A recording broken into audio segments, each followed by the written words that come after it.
there's no one like you. You rip apart the clouds in all my days. Others all fade away.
Well, thank you everyone for joining us today.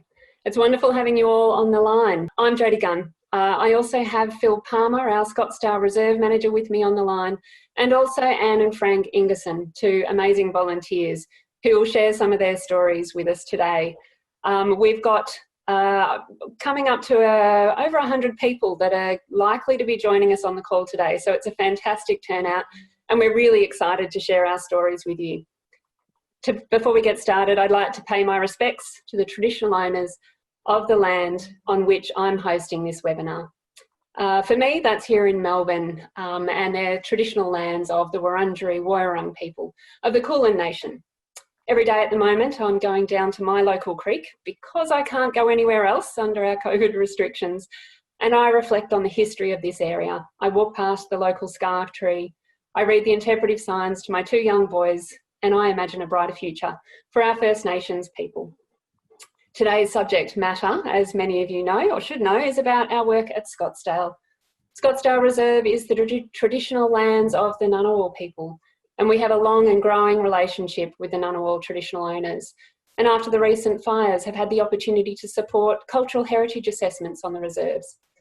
Post-fire cultural heritage assessments are important, both for mourning the impacts of the lands, which have been deep and significant this past fire season, but also for being able to walk around and observe parts of the landscape, artefacts, histories, stories that were less visible to the eye before the fires.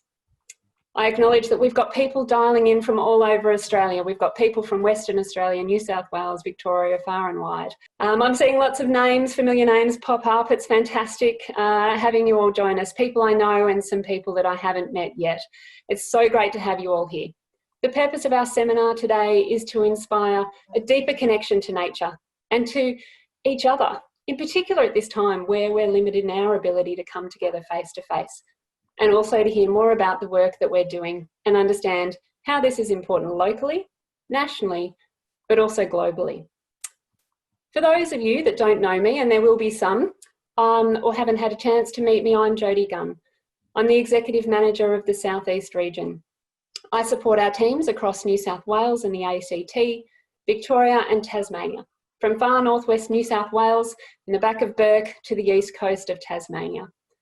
The team's made up of about 15 people. They're reserve managers, field officers, ecologists, Aboriginal partnerships officers, and healthy landscape managers, all of whom are amazingly talented and passionate people with whom I've had the pleasure of working with for the last 5.5 years. While I was a practicing ecologist in my early career, my later career has had me focus on protected areas management, conservation strategy and planning across both public and private lands here in Australia and overseas. And while this sadly takes me a step away from the field, which right now feels even further away, it does allow me to develop and support leading initiatives, work on an influence policy and bring people together around innovative partnerships. And partnerships is one of 8 Sustainable Development Goals that Bush Heritage Australia contributes to, and that's the theme of these webinars this year. The Sustainable Development Goals were developed by the United Nations with the idea that bringing people together globally around 17 common goals, we'd be able to achieve a better and more sustainable future for us all. The goals are pretty high level. They address global challenges that we face, but they're also relevant and applicable to the organisation and to the individual. And at Bush Heritage, we're demonstrating that through our work locally, regionally, we're contributing to this global agenda. There are 8 goals that we've identified we directly deliver on, but there are 4 that I'd like to highlight in the context of our discussion today. Goal 6 is clean water and sanitation. Not one you might naturally attribute to our work, however, it'll be evidenced in the conversation today. In particular, Goal 6.6, which is to protect and restore water-related ecosystems, mountains, forests, wetlands, rivers, aquifers and lakes, supporting the long-term availability of water for all of us into the future. Goal 13 is climate action. Responding to, planning for and mitigating climate change is a central part of our conservation strategy. Goal 15 is life on land, the obvious one for us. This goal recognises that nature is critical to our survival. It provides us with oxygen, regulates weather, pollinates crops, produces our food and fibre, and we recognise the pressures that it is under. And finally, Goal 17 is partnerships for the goals. All of the Sustainable Development Goals require inclusive partnerships at all levels. And through our work and our collaborations with traditional owners, with farmers, with other conservation organisations, we're achieving more together. And partnerships include partnerships with each of you, our supporters and volunteers. I know that sounds cheesy, but it is genuine. Without your support, on ground or financial, we wouldn't be able to do all that we do. These bush chats are usually face-to-face meetings. We were just laughing before about missing the cups of tea and the cakes that come with these. These were specifically designed for our bequest supporters, people who have left a gift to Bush Heritage in their will. And their legacy is truly humbling to receive, and I thank our bequest supporters for being here today, each of you. Since converting our face-to-face catch-ups to these online forums, that gives us an opportunity to expand our invitation to our volunteers, 2 of whom you'll hear from today, and our broader supporter network. And it's through all of you that we're able to do the amazing work that we do to bring the bush back to good health. So thank you all, and thanks for being here today. So today we will hear from Phil Palmer, our Scottsdale Reserve Manager. He's going to share some stories with you about Scottsdale Reserve and our work in the surrounding southeast New South Wales landscape. Some of these stories, given the year that we've had, are of sadness and of grief after the devastation of the summer bushfires, but also of recovery, of optimism and hope, which one can really start to feel as spring settles in all around us. We also have Anne and Frank Ingerwersen, which I mentioned before. They're 2 of our amazing volunteers who will also share some of their stories. Fantastic to have them on board with us today. Many of you know Phil through your work directly with us on Reserve. I see a number of volunteers and regulars are here on the call today. Phil moved over to join Bush Heritage from the Kimberley, where he spent about 20 years of his early career. He started his career in the public sector as a lands officer before transitioning to the Kimberley Land Council. At the Kimberley Land Council, he focused on threatened species monitoring, operations, and the management of the Kimberley Ranger Program. When Phil left the KLC in 2012, that Ranger Program was one of the largest and highest operating Indigenous programs in the country. Well done. So when Phil moved to New South Wales to join us to be the full-time manager of a team of dedicated staff and volunteers, he brought his strength in working with people, which many of you on the call will have experienced, his knowledge of land management, and importantly, his love of things native and wild, including in and on the water, which you'll also hear about today. And it's been wonderful working with and learning from Phil over the years. And so without further ado, I'd like to hand over to you, Phil, to share some of your knowledge, passion and story and journey with us now. Thanks, Phil. G'day everyone. I wish I could see you all, yeah, great introduction. Thanks so much, Jody, for warmly welcoming everyone and setting the scene for this seminar. For those who don't know, my name's Phil Palmer and I'm the Southeast Reserves Manager. I'm here in the Scottsdale Woolshed on Ngunawal country and Narragansett land, a bit of crossover land around here, and some really good, strong traditional ownership and interest, and lots of cultivation in a minute. I'm super excited to come to a bush chat at this time. My heart goes out for all those who are stuck down there in Melbourne in small spaces, because and hopefully this presentation will help you to be able to immerse yourself in a bit of outdoors for a little bit of your day. So I've got a stack of slides to go through, so please lean in close if you for a good look, and I hope you've all got some good visuals to be able to support the story that I'm going to tell you as we go. I'm really going to focus on the last 9 months. It's been an incredibly different time in my career. Reflecting back in time in the Kimberley, we had a lot of fires, but fire was viewed and interpreted and valued very differently up there to what it is here. And yeah, we saw the full wrath of destruction here. But I did write down, someone wrote in the chat, hey, what about the benefits? And yeah, there certainly has been some. They're hard to draw out, but I'll do my best throughout the next 20 minutes. Okay. Yeah, for those that haven't been at Scottsdale before, it's a 1330 hectare conservation reserve for, which really focuses on the restoration of degraded grasslands and grassy box woodlands. And yeah, it's a beautiful place, and yeah, quite different to many of our other reserves, which are in a more remote setting and part of Australia. Scottsdale's nestled between Coomera and Canberra on the Murrumbidgee River.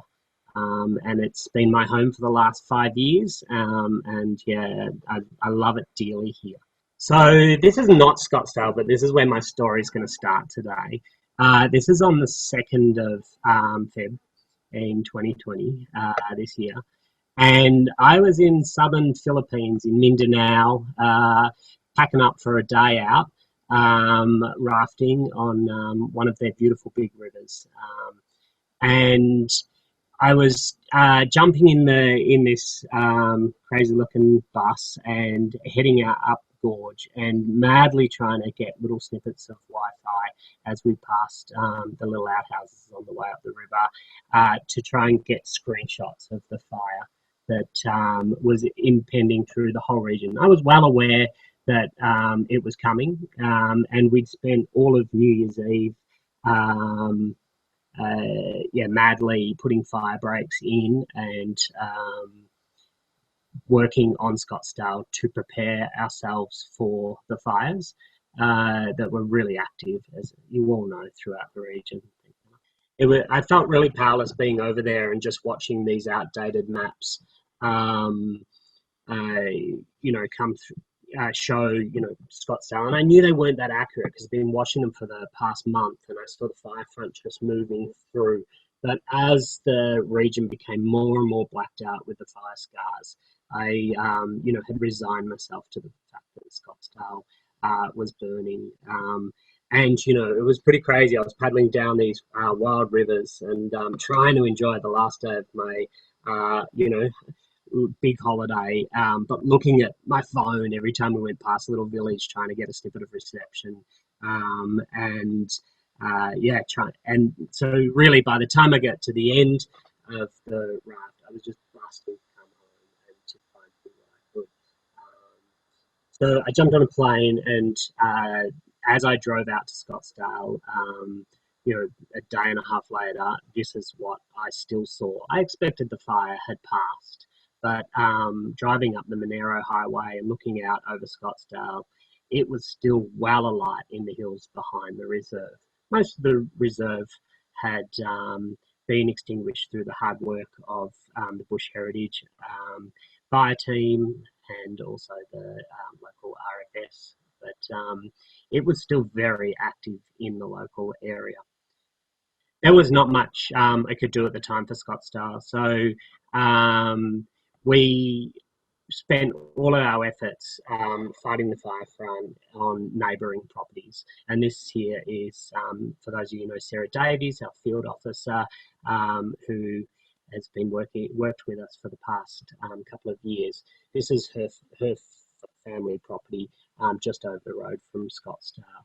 And pictured here is Kim. And we'd been off the plane for all of about an hour and a half by the time we were faced with this. And that seems a bit crazy to not sort of climatize, but for me, the fire had passed Scottsdale and it had passed through my home, and I just knew I had to do something. I knew I had to feel it. I knew I was really at that stage couldn't make a huge difference, but I was really aware that I needed to understand the fire. So just in our own time, we quickly went to the fire front and we did what we could for Sarah's property and her family. And that was a really valuable thing for me to do in terms of coming to terms with really how difficult the difficulties and almost the sense of uselessness that you feel at the front of such a large fire. So really, in all honesty, we did a token amount of I did a token amount of firefighting that night and into the following day. We stopped at jumping the containment lines at a couple of points, but it was absolutely minor on the scale of things, and I certainly can't hold my head high to say that I'm one of those people that spent months and months and endless resources fighting the fires. I didn't. I was away overseas on holiday and came back pretty much after the event was over. And I carried a sense of guilt for quite a while about that. But the next day, I returned to my home and the property that myself and family are living, and it was pretty well trashed. My home was okay. This picture on the right is not my home. It's the neighbouring. It's the house just about 500 metres from mine. Just little shacks in the bush. But the property that I live on got really badly affected, the infrastructure did. And so we spent days just picking up and wading through the rubble. And that gave me a sense of fulfillment in that there was something I can do. And it was almost more important to be there at that time to really help out once the fire front had passed and just to clean up and support the people who had, lost so much. This is my daughter, and having my kids involved. This is my daughter Sky. Having the kids involved in that was super important for them too, because they get evacuated out to safety, rightfully so, but then come back to something really changed and have very different emotions towards it all than what the adults were having, who were either engaged or were feeling lost for different reasons. So yeah, it was really great to be able to involve them and everyone in the cleanup process, feel part of the community. So a couple of days later, we plucked up the courage when the fire had well and truly passed, we plucked up the courage and were allowed back into Scottsdale. It had been a good team of Bush Heritage staff who were well fire trained, had done a lot of mopping up on the reserve, and it was mostly extinguished. But coming to the front gate, as you can imagine, was pretty daunting. It took a long time to absorb the impact of the fire. Initially it looked absolutely horrific, and then we started seeing different extents and intensities of burns, but really took many days, if not weeks, to get around the reserve and work out what the true impact and extent of damage was. The valley floor was bad, but the high country was a lot worse. We had approximately 85% of the valley floor burn, but a lesser percentage of the high country. At one stage, there was 5 choppers doing aerial support throughout the high country, and they preserved patches. But the intensity and the speed at which the fire travelled through the high country and the surrounding area to Scottsdale was really extreme, and that good old word, totally unprecedented. Huge records have broken for distance of spotting in the region, and just the extent of high intensity fire was much greater than I'd ever expected. And I hadn't seen this sort of level of destruction in fires in the tropical savanna back home in the Kimberley. But we got lots of big outcry of support, and it was interesting. The thing that most people asked about was individual trees that they'd formed a relationship with. And this was my favourite. It was a big rubida, a big candlebark, huge old tree that was getting close to the end of its life. I'd say probably only another 100 years left. But it was our seed source tree as well, so we collected a lot of seed off this one. And it was one that I felt really saddened to lose, and still sits as a sad reminder to the fires.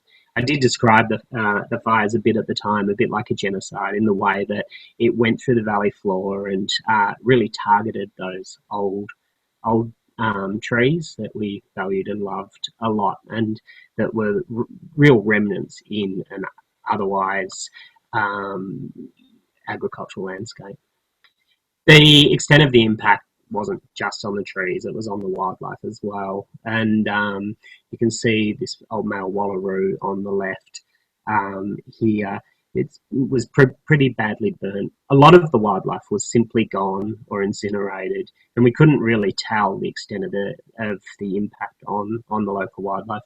And it took quite some time to realise that anything that was there that had been affected by fire had been completely incinerated by the fire. So, and there was very little life on the reserve, and even today that life is is far less than it used to be. So once we got over the initial effort of looking around and making the reserve safe, of working out the damage, we sort of started to make the reserve safe, because we knew that there was no way in the world that we could continue to move forward without our volunteer support. So it was my absolute priority to get volunteers back on reserve as quickly as possible. But there was a lot to do. We needed to assess which jobs we would have volunteer support on, and make those areas as safe as possible, particularly from fallen trees. But when we did, we started working with our trusty oldies who are regulars and know the reserve very well and our safety systems very well. And we started small, and we grew. The first big job was tree guard removal. Of the 30-odd thousand trees that we had across Scottsdale, pretty much 29,000 of them were in some way affected by fire. And our beloved macrobes corflute guards quickly became shrinky wraps in the heat of the fire. So we had a huge task of removing them, and in many instances they burnt completely and just totally wrapped around the plant. So extraction of the plant without further damage to it was actually a really time consuming and difficult process. We learned a lot. There was, in places, the guards protected the tree from the latent heat of the fire, but in other places, when it caught alight itself, it actually compounded the problem. But we toiled away and removed many mountains of tree guards. A terrible waste, but that's what fire can be in built landscapes. And it became quite time sensitive. Like we knew that we had to get them off quick in order to stop them impeding the regrowth, which we were starting to see quite a bit of. And it was one of the really nice parts of the tree guard removal, was to go, oh yeah, that's got some life in its roots. Oh, that's got some life. And that was a really inspiring thing. And it started to turn our mood into a mood of and hope of recovery. There was lots of work to be done, and in true bush heritage style, we continued to sort and recycle and reuse wherever possible. And the old wagon wheel shed is our factory for tree guard production and recycling. And rain, hail or shine, teams just kept coming in and helping us out. And it was so great to have everyone back on reserve and doing what they do best. So yeah, huge shout out to all those who were able to come out during that time. So as we got initial few rains and then things started to green up, we were presented with a challenge. The fire, as many of you know, stimulates the seed bank, and in some cases that's a great thing. And we started to see the recovery of natives in places that was really heartening. And I did spend days and days running around taking photos of all the emerging natives. But that was also balanced by the huge weedy flush. And we had the old saying on Scottsy, you never know what's under the love grass. But now we did. And in some places it just wasn't good. It was actually a real shock to see the seed bank that had germinated being flushed, not only by the fire, but as a result of the drought. You've got to remember that when leading into these fires, the impact of drought was absolutely huge, and so we wanted to, we saw that seed flush, and there was the opportunity to do something really meaningful about it. Because the seeds get flushed so intensively, there really creates the seed bank that if you treat in the first year and don't let go back to seed, you have a great opportunity to get on top of some of that weed burden.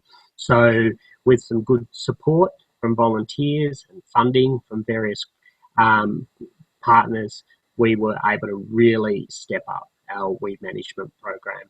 Some of it was still very much on your hands and knees.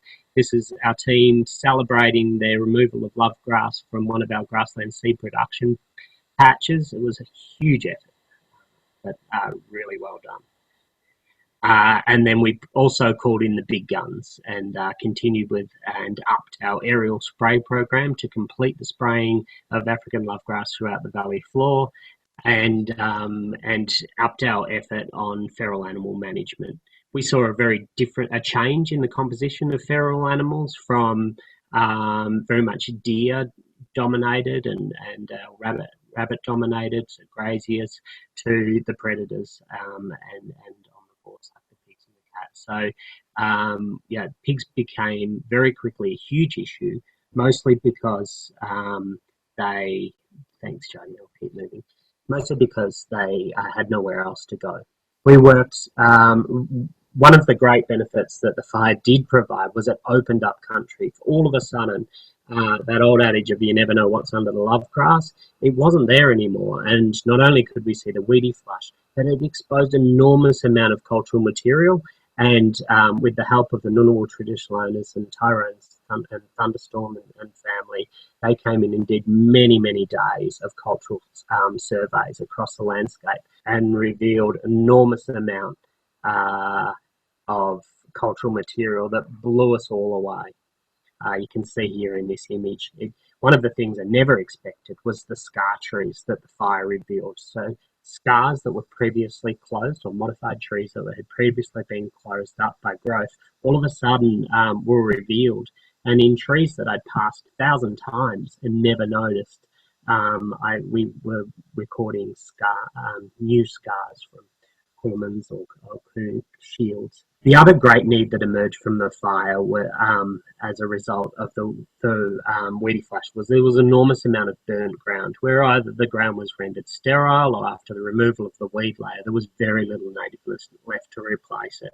So I went absolutely mad and during the COVID period. I bought this little harvester and just did not stop for 3 months. COVID was great. Everyone was locked away, and I had all of the grasslands throughout all of Canberra and Scottsdale and everywhere to myself. And with the right permits and permissions, I was just gone. We collected seed and we collected seed and we collected seed, and it was a bumper crop. We emptied out one of our field officers, Kim's house, and to dry it. and we rolled in it and celebrated it, and it was just an amazing thing. This seed is worth a bucket of money, and we bought all the seed we could possibly buy that had the right climate change resilience. And so we just had to start harvesting, and it was super exciting because never before had we been able to harvest so much seed. We also had the opportunity to sow. After bushfire, we were adamant, and all good forecasts were that the drought was breaking, and so we had the opportunity to sow more of our grassland sites to do more seed production to help regenerate the natural bushlands. We supplemented all the bushlands with all the plantings by tube stock plantings with all of the plants that we'd held over during the drought period. And when we'd felt like we had done all we could in that space, we headed up the river. In just not long after the fires, just 10 days after the fires, there was a huge storm cell that sat over the clear range and dumped over 100 mils in some places in just a couple of hours. And the bushfires had changed the soil chemistry and made it highly erosive, and taken off all of the holding material, and this storm cell was incredibly damaging to our river systems, and we saw huge sediment dumps and the filling up of valuable habitat of native fish habitat, and it was absolutely devastating to see. So we thought, we've got to do whatever we can about it. So we did what we could, and we loaded up our rafts, and we paddled with them full of coir logs up the beautiful Scottsdale Gorge and up to this waterfall where there's a rocky riffle, which is incredibly important for macquarie perch and freshwater cray habitat. It's these aerated rocky streams that become very valuable for egg laying and to aerate the water. So we wanted to prevent some of the erosion directly above the fall from sedimenting up this area. So in partnership with one of the federal government's bushfire recovery funding and the local land service and our trustee partner Antia Bradman of Upper Murrumbidgee Demonstration Reach, we were able to lay out many hundred coir logs across this site and do what we could in this landscape to protect those rocky riffles and fish habitat. But it's a big site. You can see in the middle, you may be able to see in the middle there that the site is just a very small part of a much bigger area. So now with the end of winter, we're really seeing the change of seasons, and the green will return to the landscape, and we'll be able to get on with business. And just yesterday, I was in the high country, and you can see the burnt trees in the background, but our native grasslands are starting to come back with this incredible flush of early Nancy's. And I just, really looking forward to a great wildflower season in spring as a consolation to, such a tough winter and late summer. Thank you, Phil. That was fantastic. We really appreciate your honesty and openness in the challenges and hardships that's been faced. And I'd like to, demonstrate my thanks to you, Phil, and to the team in front of all of these people, just to say thank you, because I know it's been a very incredibly challenging year for everybody, both with the bushfires and then with COVID, and getting all the volunteers back onto the reserve as we could, given all the work that needed to be done. But you've all worked tirelessly and tremendously hard, and it's wonderful to see some of the things come back, acknowledging that it has been challenging, but to see spring come and some of those grasslands come back, it's good to see the optimism and hope come through in what can be achieved with a huge amount of what you've just demonstrated as hard work, as I said, from all of the team, staff and volunteers included. So thank you, Phil, for sharing that. I acknowledge, and I wanted to give you the time and space to present, but we are going to be running likely over time because it's 22. We always have a challenge in keeping Phil to time, but thank you for sharing that.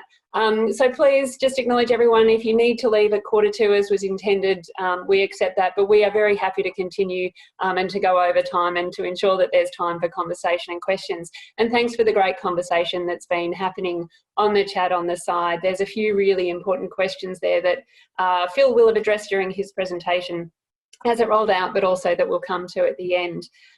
So thanks again for that, Phil.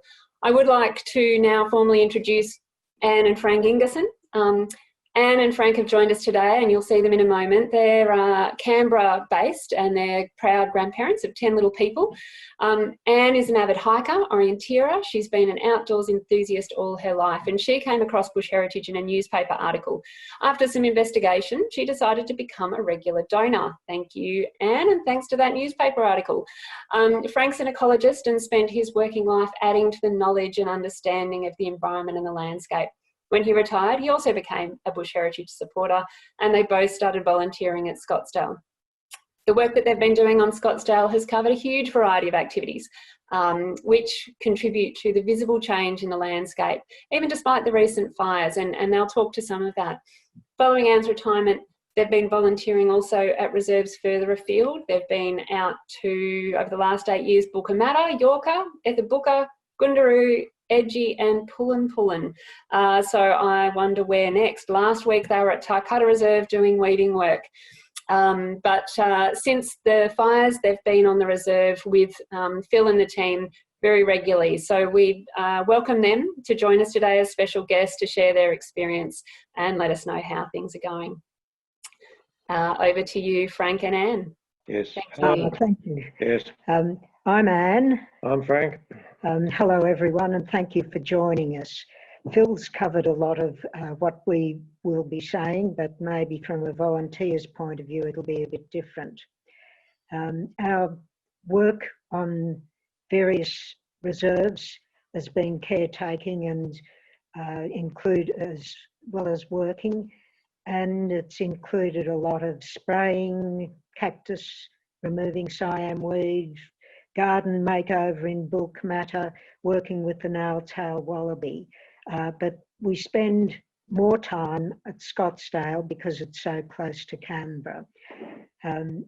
So without further ado, Frank can tell you a bit of what we've been doing at Scottsdale. So over the years at Scottsdale, I think about 10 or 11 different task groups I've looked at here. Tree planting, and Phil's talked about the extents of those. There were a lot of trees already planted when we began our connection, and that's a lot of what's got burnt and is in recovery, a lot of it. Seed collecting, up in the dry hills particularly. We've monitored rabbits, put pellets down tubes into burrows. Eradication of weeds by hand and particularly by spraying. And one of the things about taking over old farmland, when it becomes a wildlife reserve, you don't want wire tripping up animals. So there's been a lot of fence removal, and when necessary, the tree guards, once the planted trees have become established sufficiently.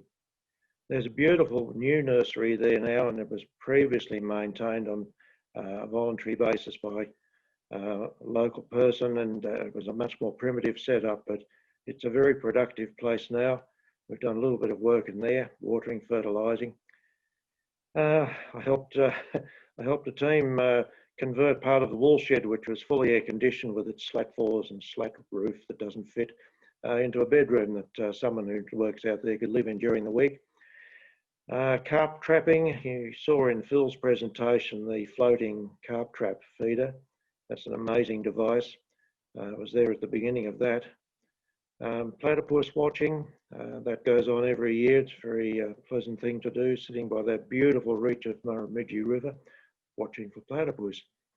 Reptile surveys, there's been a PhD done out there many years ago, which has led to some very good outcomes for science on grasslands in relation to reptiles. We helped with that. And basically, when we go out to Scottsdale, we rock up and say, Phil, what do you need today? Although Kim's usually got it on the board for us already. Winter, summer, whatever, probably more in the winter. And I'll just note that, and it doesn't come out in Phil's talk, but Scottsdale's on the Monero, which is a high tablelands area. And it's not as high as some of the country around, but it gets very, very cold with the wind out there, always pulling the chill factor down another 3 or 4 degrees. So we drive all over the place in a buggy or a Land Cruiser or a Navara or whatever's available, and we do it, whatever's out there. Just looking at Phil's presentation, yes, the trees that have been lost, some big old ones, represent hundreds of years of growth. But new ones are coming through, not just the planted ones, but naturally. And we'll look forward to seeing how that develops over time.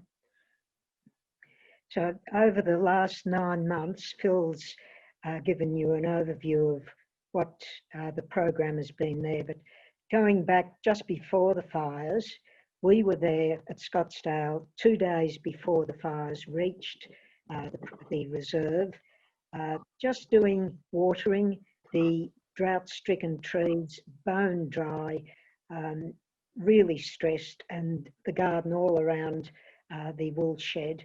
And my feeling was, this isn't going to last the summer. It's had drought for 3 or 4 years, and everything was just incredibly dry.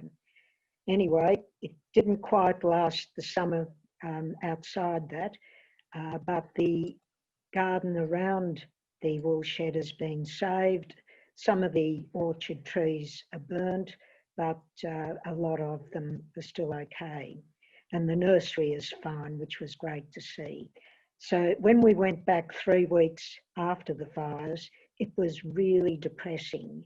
Our task, or my task, was to map what trees had been left, what was actually surviving. And there might have been, in the area that I was in, there might have been just 10% surviving. And many of them were just weird plastic wrapped sculptures.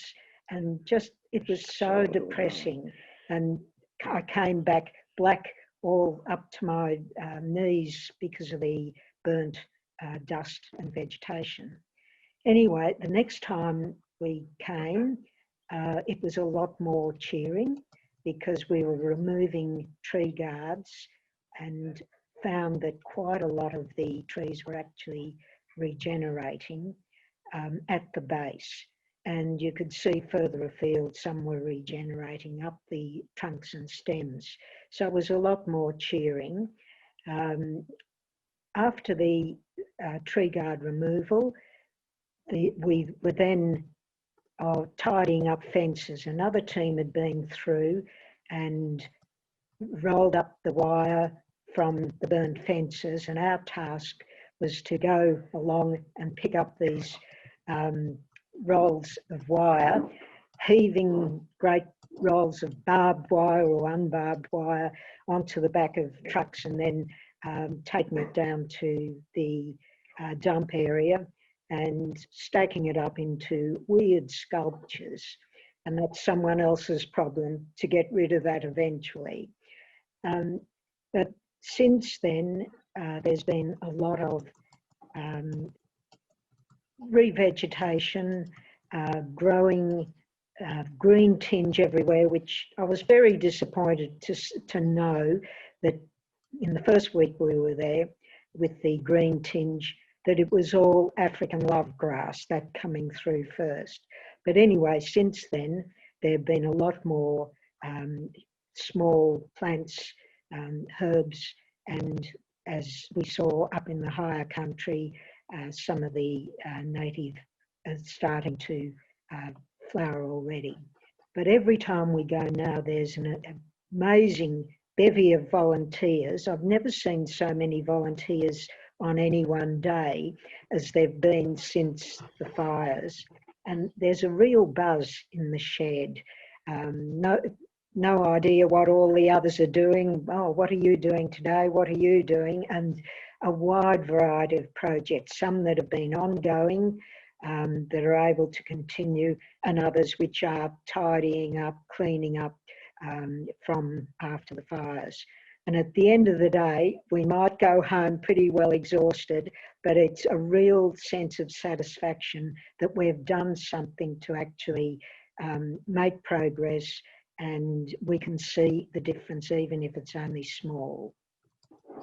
So Over to you, Jody. Thanks so much, Frank and Anne. Really fantastic hearing your stories, in particular as volunteers on the reserve. And there's been some really fantastic comments coming through on the chat.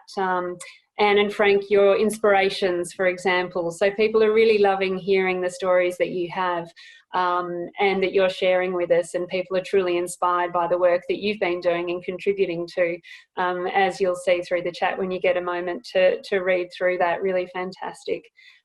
Thanks everyone for your comments and feedback. And in particular, Anne and Frank, thank you so much for all of your efforts post-fire. I know that the whole team there, myself included, has very much appreciated the volunteers that have been able to come back onto the reserve and help us out with that recovery. Without that, it's a huge amount of work, as you've described and seen through the presentations. So a massive thank you to you. We do, Phil, did you have anything else? Otherwise, we've got a couple of time. I might summarise some questions into three key questions, if you like. What we have done is, obviously, we've recorded this seminar. We will put it online, but we'll also respond to those with questions that we haven't been able to get to. But if you're happy, Phil, Frank and Anne, I'll lead with a couple of questions. Thanks, Jody. So a couple of questions. One of those is, what species are recovering? And some of those questions were around native fauna and flora. In particular, there was one about the wombats surviving. Another one was about the black cockatoos in the pine trees. Can you talk to some of the species recovery and things that you've seen that are recovering? Yeah, I mean, first of all, our revegetation is doing incredibly well. We're putting off doing survival rate surveys until a bit further into spring to give everything the absolute chance to reshoot from its rootstock. But one of our planting methods is to plant very, very deep for frost protection, but that's also had the added benefit of being a fire protectant. So we have good rootstock that it's getting resprouting from.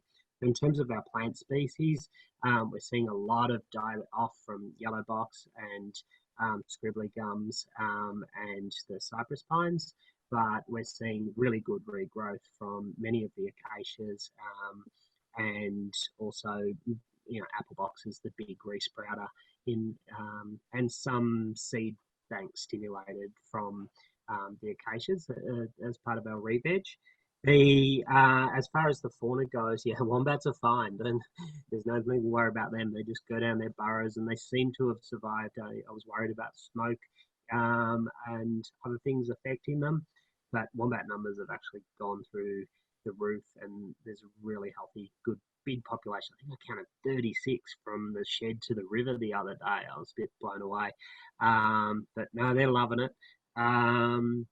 Yeah, the yellowtail black cockies, they were great, and you're probably referring to the video that I posted. We just had so many come in for many months, and on the fallen trees, the bugs, they have a huge diet of tree grubs, and the grubs were trying to get out of the dying tree, I imagine, and so they'll come into the surface, and then huge blocks of yellowtail blacks were coming in and just taking advantage of that. One, the tree was laying flat, so they could sit happily rather than hanging on the side, and secondly, they were coming more to the surface, so they didn't have to dig so deep. So they feasted and feasted. What else? We're really seeing the return of the birds, particularly coming into spring. We're seeing the altitudinal migrants just starting now, going from Aussie to coast, from coast back up into the mountains. And I was really worried that our reserve as a habitat corridor was going to be impacted upon. But still seeing really, really great birds, and there's still enough structure, even if it's burnt. There's still enough structure around to support that. So yeah, I really look forward into spring to seeing what other things are recovering well. But we're really worried about the platypus, but our counts, we have one of the most intensive platypus survey programs, as Frank was alluded to, and our platypus counts we were desperately worried about because of the huge amount of sediment smothering out their habitat and impacting on their food chain. But we think that there's fairly reasonable numbers still in the river. We know that there's fairly reasonable numbers, not quite pre-fire, but they're still around. So things seem to be hanging on pretty well, and it's just a matter of giving them the space and time to rebuild their population. Thanks, Phil. That's a great summary. We've had a range of questions asking about the management of pest animals.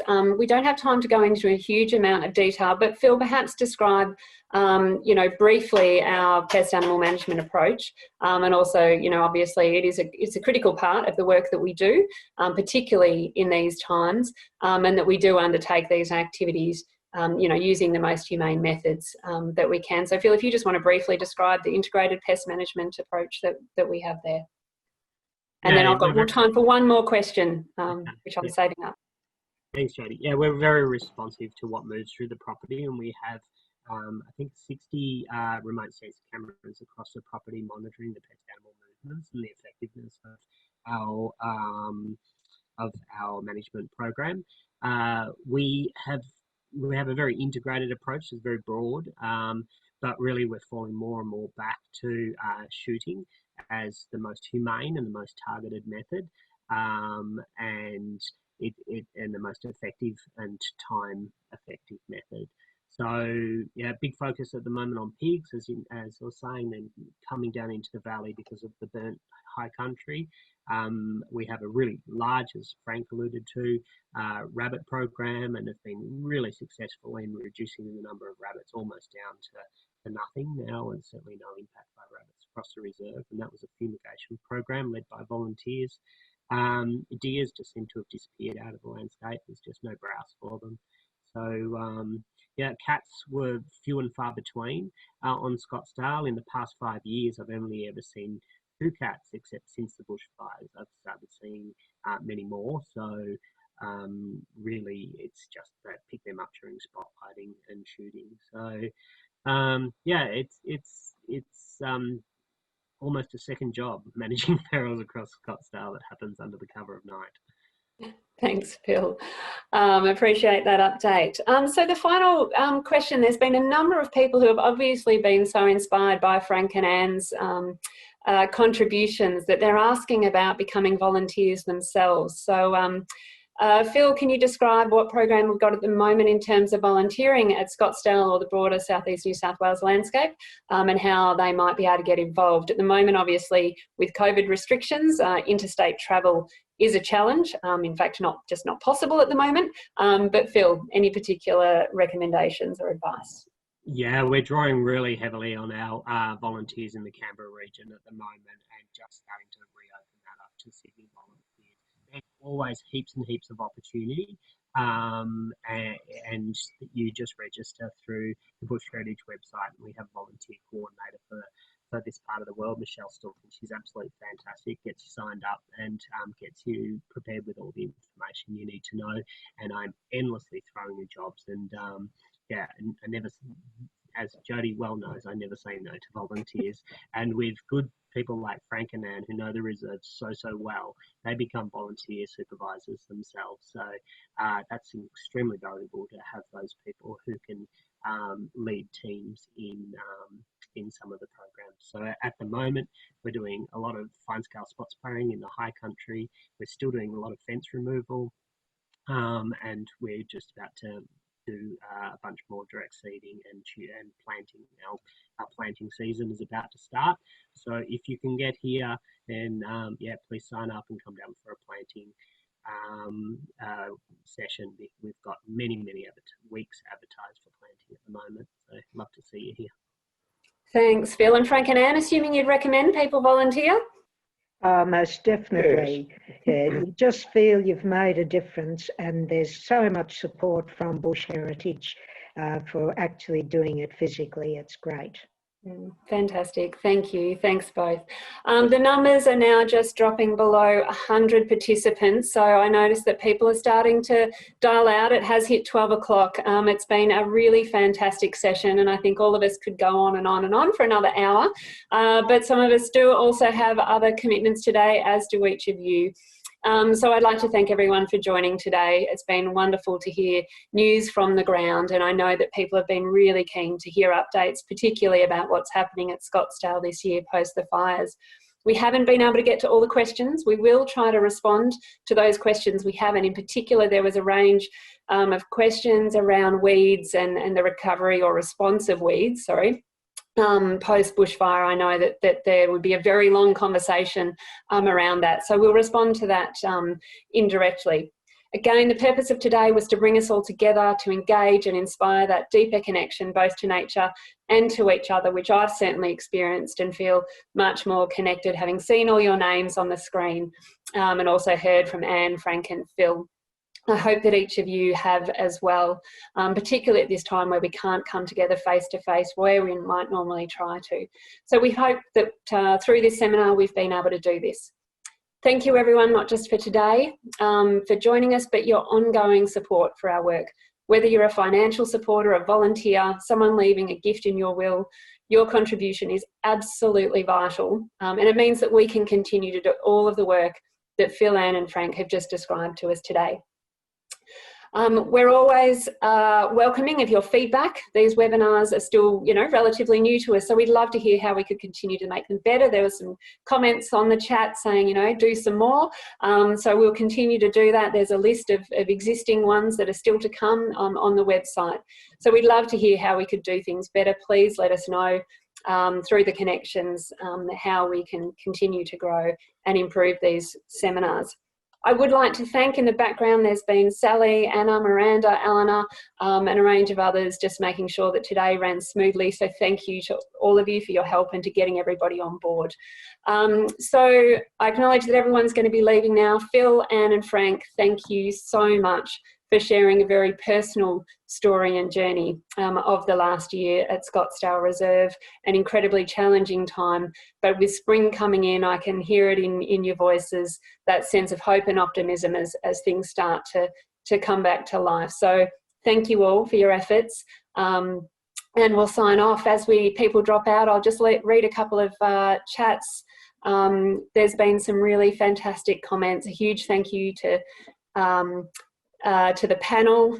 Thank you, you do incredible work. I'll continue to support you. Thank you. That means a huge amount to us. Great session. Thanks so much for all your great work. You do incredible work. Very informative, Phil, thank you. Very informative session. Thank you, Bush Heritage. Look forward to the next webinar, as do we. We've got one in the Fitzsterling coming up soon. Very interesting and encouraging. Yes, I've certainly been encouraged by some of the stories of hope and hearing of the things that are coming back. That photo of the seeds and rolling around with it was just fantastic, wasn't it? Great session, thanks all. Showing how good is a life of purpose, especially spending time in the bush. Absolutely. Something that some of us Melburnians would look forward to very, very soon. Thanks, Ronnie and Meredith. Great work done by Phil and the volunteers. The Melburnians look forward to working on the reserve as soon as we can. What else have we got there? Thank you. Can't wait to get back out in the bush again. And you can just, read those sentiments over and over. It's just so fantastic. How people are inspired, wanting to get involved. Really wonderful to hear. Thank you so much for your time today. And we look forward to seeing you all again very, very soon.